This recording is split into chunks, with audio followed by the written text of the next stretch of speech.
wondered like how a building gets built or how a bridge gets built or anything, any structure? Which you know is rhetorical. So an architect designs a building, right? And then laborers like carpenters or bricklayers build it. Right? But who is like the middleman? Who orders the concrete? Who decides how much concrete is needed? And who like tells the crew what needs to be done that day? That's the job of construction manager or construction managers. So one of the key benefits of construction managers is mobility. You can move every which way. You can move around the world. You can move up the corporate ladder. You can move down the corporate ladder if you wish. You can move from company to company. There's so many opportunities. The same company that's built Yankee Stadium was the same company that built towers in Dubai. That's the same company that's building skyscrapers in Portland and Seattle. So there's different companies, but they're working all over the world. And you can, if you like, you can transfer to any of these offices that are all over the world. And that's something that's really interesting to me. One of the downsides to that is you could possibly get told, one morning, hey, you're going to Shanghai tomorrow. Pack your bags. You're going to be there for 6 months, and then that 6 months could turn into 6 years. So you never really know. That's something to take into consideration, especially when selecting a job or what company you're going with.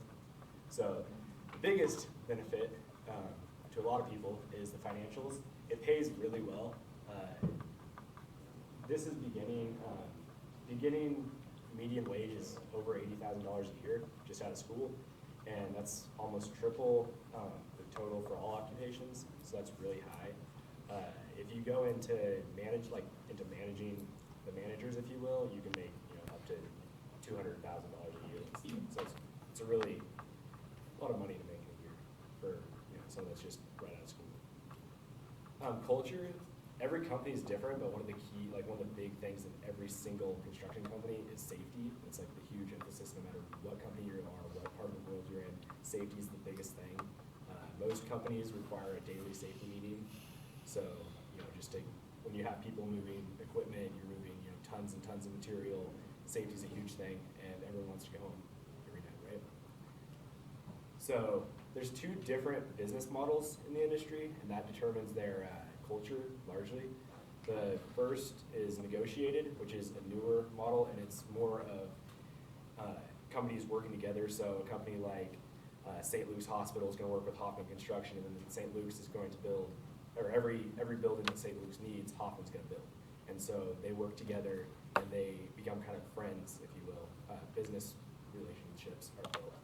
The second is a more traditional route, which is low bid. So pretty much a company that wants something built puts out a bid, and all these construction companies pretty much say, oh, I'll do it for this much, I'll do it for this much, and whoever gets the lowest bid is selected to do it. And so that's, when you think about it, a company that's going to do low bid, they're taking money out of, they're trying to cut costs no matter how they can. So you're going to get worse benefits.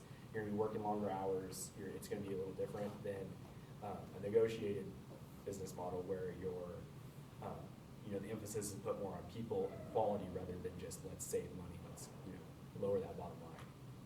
So those are the two major differences. Skills and training. Traditionally, 20 years ago, you could start as a carpenter, hammering nails and work your way up to management, and in 20 years or so, and you can make a lot of money that way. Or you can go to school, which is becoming the preferred method. You go to school, get your bachelor's of science in construction management, and walk right into a management position. Another thing is internships. They really stress, and there's a lot of internships out there. I just actually landed one in Portland. That's why I wasn't here for plenary on Monday. And they put a lot of money into interns. Like they flew me out to Portland for a second interview. They took us out to dinner. They put a lot of effort into this. And there was 14 of us. They hired 5 of us. So it was a lot of investment just for an intern. So this is something I've always been interested in. I'm running out of time. Here are my sources. Thank you for listening.